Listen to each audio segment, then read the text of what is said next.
بروسی رو یه نصفه خودم 3 بار من کردم. من سر تو خواستیم نگو چونی. ببین اگه داری میتونی بیای بدی، اگرم که نه بیا بده باز. در هر صورت میتونی یه کاری کنی بیای بدی. با تشکر از دوستان عزیز. Fuck your ass in your home.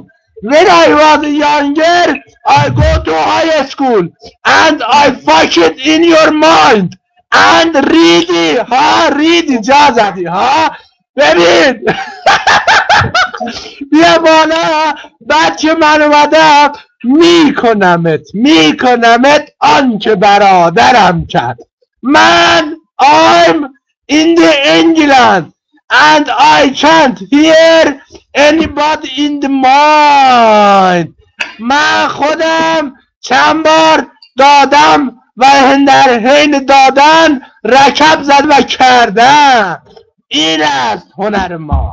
اگر که تلویزیون داریدم به دستت میدونی چی کار کن؟ هیچ کاری نکن، فقط بکن تو چونت. اگر که یخچال داری پوش ناموسی اوکی. ببین کسه اون ننت کسه مادرت به من تو ببین کسیشی چون من حشر کردی نه تو